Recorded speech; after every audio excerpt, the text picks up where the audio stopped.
네, 민주통합당 장하나 의원입니다. 장관님께 묻겠습니다. 아까 1차 질의 때 구미 사건에 대해서 말씀을 드렸고요. 좀 더 효율적인 질의와 신문을 위해서 사실 확인을 간단히 했으면 좋겠습니다. 아시다시피 9월 27일 목요일 3시 40분경에 그 유출 사고가 있었습니다.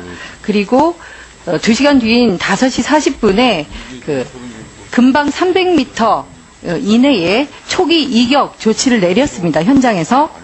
이거는 경북 소방서와 경찰청, 대구청 등이 실행한 조치입니다. 그 다음에 거기에서 3시간이 흐른 뒤에 저녁 8시 20분이네요. 3시간이 좀 못 미쳐서 저녁 8시 20분이 되면 사고 지점에서 1.3km, 반경 1.3km 이내 주민 전원에 대해 대피령이 내려집니다. 그리고 아까 그 장관님께서도 이제 다음날 조업에 대해서 말씀하실 때 28일 새벽 1시 30분에 국립환경과학원이 대기상의 불산 존재 농도를 측정한 결과 이상이 없다. 복귀해도 좋다는 어떤 명령을 내렸기 때문에 경계 또는 심각 단계 발령이 해제되었고요. 그에 따라 다음날 출근하는 것을 노동부로서도 어떤 현행법상 강제할 수는 없는 상황이었다. 이렇게 1차 질의 때 좀 사실관계를 확인하고 싶은데 큰 문제 없으시겠습니까? 네, 대체로 환경기관에서 28일 1시 40분 이후에는 불검출로 나왔기 때문에 그런 판단을 하게 되었습니다. 1시 40분이라면 새벽 말씀하시는 건가요? 예, 예. 예, 시간상의 차이는 있지만 어쨌든 새벽 시간이고, 제가 알기로는 새벽 3시 반에 심각하게 발령을 해제했다니까 저도 거기서는 이의 없이 넘어가서 질의를 이어가겠습니다. 아까 제가 지적하고자 했던 바는 28일 날 조업의 문제가 아니라 27일, 그러니까 오후 3시 반에 사고가 났지만 사실 공식적으로 어떤 조처가 내려진 거는 2시간 이후니까요. 그때 현장 인근에, 그러니까 초기에는 300m 이내, 그리고 저녁 8시 20분 이후에는 현장에서 1.3km 이내에 만약에 근로를 하고 있던 노동자들이 있었다고 한다면 이들에 대한 대피령은 사측이 결정할 것이 아니라 사측 역시 무조건적으로 따랐어야 하는 대피령이 아닐까요? 거기에 대한 장관님 의견은 어떠십니까? 그러니까 당의 사업장에 대해서는 저희들이 조치를 했습니다만은 인근 사업장에 대해서는 전체 그 지역에 대한 여러 가지 소개령이라든지 이 통제 지침을 저희들이 존중했다라는 말씀을 드리겠습니다. 네, 그렇다면 저도 현장에서의 대응에 대해서 말씀드리기는 어려울 것 같습니다. 당시에 노동부가 단독으로 대책 본부를 꾸렸던 건 아니기 때문에. 하지만 제가 오전에 질의드렸던 내용은 다시 한번 확인하자면, 그리고 아까 휴브글로벌 경우에는 즉각적인 조업 중단 조치를 내렸다고 하시는데요. 그건 그렇게 표현하시면 고인들에 대한 예가 아닙니다. 7분이 근무하는 사업장에서 5분이 돌아가셨습니다. 조업 중지를 조처를 안 하셨어도 그 공장은 그 순간 죽었습니다. 작업 중지 명령을 내렸다는 뜻입니다. 네, 아주 훌륭하게 잘하셨습니다. 네, 제가 말씀드리고 싶은 것은 바로 인근에 담벼락을 접하고 있는 아사히 글라스라는 사업장이 있습니다. 바로 휴브글로벌과 접하고 있는 업장입니다. 거기는 24시간 3교대제로 용광로가 있기 때문에 멈추지 않고 조업을 하고 있는 그러한 공장입니다. 근데 거기서 물론 300m 이내, 그러니까 사고가 발생하고 2시간 이내에 대피가 이루어지지 않았고 또 저녁 8시 20분에는 반경 2.3km 이내 모든 주민이 대피했음에도 불구하고 관리자가 근무하고 있는 1000여 명의 노동자들을 돌려보내지 않고 휴식했다면 이거는 안하는 부당 노동행위가 맞다고 보십니까?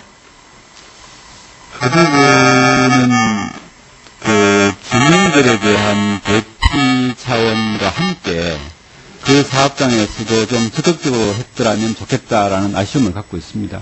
만약에 그 사업장이 고의적으로 알면서, 그러니까 예컨대 그 공장은 5개의 공장으로 이루어졌습니다. 휴브글로벌과 제일 가까이 있는 공장에서는 조업을 중지하고 200여 명이 좀 안 된 노동자들을 버스를 대절해서 대피를 시킨 게 맞고요. 근데 그 뒤에 2, 3, 4, 5동의 경우는 그냥 조업을 시켰습니다. 그리고 아까 말씀드렸다시피 1.3km 이내 대피령이 내려진 게 저녁 8시 반인데요. 이분들은 상대들을 11시경에 합니다. 밤 11시에. 그럼 사측은 당연히 11시에 출근하는 야간조 노동자들에게 출근하지 말 것을 알려야 되지 않습니까? 그런데도 그런 조차 안 했고요. 왔는데 통제선을 뚫고 들어와서 일하도록 유도를 했습니다. 그리고 아까 낮 시간에 근무 상태가 뭐 사측이 그냥 관리 소홀이나 뭐 그 악의한 짓이 아니라고 해도 그렇다고 하면 당시 지게차를 운전했던 몇몇 그 노동자들은 방진 마스크 같은 걸 주면서 그냥 나가서 밖에서 일하라고 했다는데 이런 정황들이 저에게 제보가 되었고 또 어제 구미에 내려가서 그 노동자들을 직접 만나고 들은 얘기거든요. 그렇게 되면 지금 아까 노동부 장관께서는 지금 그 구미 사공단 전체에 대한 조업 중지 명령 내리는 게 무리라고, 왜냐하면 그 잔류 오염자라든가 기준치의 부분은 그 객관적으로 파악되는 거기 때문에. 근데 장관께서 이러한 상황이 만약에 아사히글라스라는 업체에 대해서 발생이 됐다면 특별 근로감독 해야 되지 않겠습니까? 예, 의원님, 그 취지에 대해서 충분히 잘 알겠습니다만 제가 한 말씀 드리고자 하는 것은 사업장에서 중대재해라든지 산업재해가 발생할 급박한 위험이 있을 때는 산업안전보건법상 그럼 화재가 나도 사측이 좀 참고 연기 나도 뜨거워도 일하라고 하면 일해야 됩니까? 아니, 제 말씀을 조금만 들어주십시오. 사업주가 조치를 하게 돼 있는데요. 또 조치를 해야 됩니다. 그러나 근로감독관이 현저한 위험이라든지 이런 증거가 없는 상황에서 지금이라도 특별 작업 근로감독 가야 중지를 되지 명령하거나 않겠습니까? 조업 중단을 할 수 있는 권한은 법적으로는 없다라는 말씀을 드리는 감독관한테 거고요. 있다 없다가 아니라 지금 사후라도 이런 내용을 접하셨다면 현장에 가서 그날의 사건에 대해서 진상을 규명해야 하는 게 노동부의 일 아닙니까? 뭐 그 부분은 제가 파악을 해보겠습니다. 네, 확인을 하겠습니다. 모든 문제가 그렇게 가볍게 여겨지시니까 정말 부럽습니다. 저는 잠이 안 오고 가슴이 두근거립니다. 옆에서는 사람들이 독가스를 마시고 죽어가는데 공장에서 일을 했습니다. 고용노동부 장관이시면 적극적으로 그날의 노동자들이 얼마나 공포스러웠는지, 그리고 지금도 얼마나 겁에 떨고 일하고 있는지, 그리고 지금 11일이 지났는데 KTX 타고 가시면 2시간이 안 걸립니다. 서울에서. 장관님, 현장에 가서 노동자들 좀 만나십시오. 너무 모르시는 것 같습니다. 해도. 예, 의원님 한 말씀만 드리겠습니다. 제가 결코 이번 사태에 대해서 가볍게 이긴다든지 의원님이 말씀하신 하찮게 여기지는 결코 않습니다. 네, 물론 그리고 하찮게 현장 여기신다면 문제에 대해서는 여기서 국무위원으로서 일하실 수도 없겠죠. 예, 제가 나름대로 일선관서하고 긴밀하게 연락관계를 취하고 있습니다. 그리고 제가 필요하다면 언제든지 제가 현장을 결코 기피하지 않습니다. 긴밀하게 최선을 다하셨는데도 너무 부족한 결과입니다. 반성하시고 빨리 내려가 보시고 또 현장 상황 파악하는 것도 즉시 좀 그건 조처를 제가 하셔야 된다고 판단하겠습니다. 생각합니다. 네? 그건 제가 판단하겠습니다. 법과 원칙만 지키라고 있는 노동부 장관 자리가 아닙니다. 제가 여러 가지 네? 종합적으로 판단하겠습니다.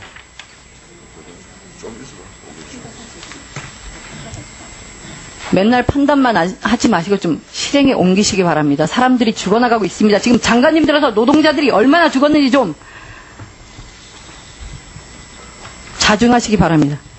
다음은 지금 오늘 증인 참고인분들이 많이 나오셨기 때문에 지금 주어진 시간이 짧긴 하지만 얘기를 드려야 될 것 같습니다. 상진브레이크 조정은 상진브레이크 지회장님께 좀 여쭙겠습니다. 지금 2010년 12월 13일에 5분의 노동자가 부당해고됐고 1년 9개월 만에 지난 9월 6일, 올해 9월 6일요 서울행정법원에서 부당해고 무효소송에서 승소하셨습니다. 맞습니까? 예.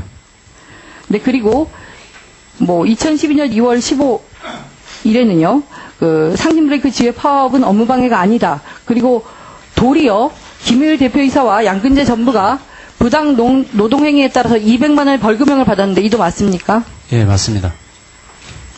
그리고 2012년 8월 9일 서울중앙지법에서 금속노조 탈퇴를 결의해서 금속노조 상진브레이크 지회에서 상진브레이크 노동조합으로 변경한 현재 다수노조의 총회를 무효로 판결했는데 이도 맞습니까? 예, 맞습니다. 이처럼 법적인 판결은 금속노조 상진브레이크 지회에 유리하게 나고 있는데 그렇다면 지금 해고자 5분의 삶은 변화가 있습니까? 예. 2011년 3월 지방노동위원회 복직 판결, 2011년 7월달 중앙노동위원회 복직 판결, 2012년 9월 6일 서울행정 1심에서의 복직 판결이 내려졌지만 아직 복직하지 못하고 있습니다. 시간이 길지 않은 게 너무 안타깝지만 저는 그렇습니다. 너무 많은 사업장에서 노조 파괴 공작이 있었고 이 상신 브레이크에서도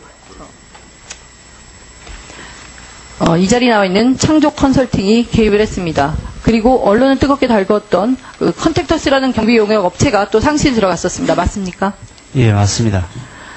너무 중복되는 얘기라 저는 이 자리에 있는 그 존경하는 한노위 의원님들과 이런 얘기를 좀 나눠보고 싶었습니다. 해고당한 특히 지금 앞에 계신 지회장님처럼 부당해고를 당한 노동자의 삶은 어떻습니까? 좀 예를 들어서 간단하게 좀 얘기를 해주십시오. 예, 시간이 많지 않기 때문에 간단히 말씀드리겠습니다. 저희는 이번 상신 사측과 창조 컨설팅이 맺은 노조 파괴 시나리오는 노동자에 대한 청부살인 행위라고 보고 있습니다. 그 이유는 죄 없는 노동자들을 무고한 노동자를 해고시키고 현장의 노동자들을 손배가압류와 해고로의 공포 속에서 동료애를 더 이상 느낄 수 없는 그런 지경을 만들었습니다. 예. 특히 마무리해 주십시오. 예. 예, 저는 지금 중학교 2학년 딸을 두고 있는 아버지입니다. 6학년 때 해고되어서 현재는 중학교 2학년이고 급식을 저희 대구는 무료 급식이 되지 않아서 급식을 지원받으려면 부모가 가난한 것을 입증을 해야 됩니다. 그 과정에서 딸아이에게 이 어려움을 얘기하고 급식 지원을 하자고 얘기했었고 딸아이는 부끄러워서 하지 않는 것으로 얘기하고 저는 딸아이 몰래 담임 선생님을 만나서 급식 지원을 받았습니다. 이후 학년이 바뀌면 다시 급식 신청을 해야 되는 상황에 딸아이가 우연찮게 알게 되었고 친구들이 그 상황을 놀림을 받았습니다.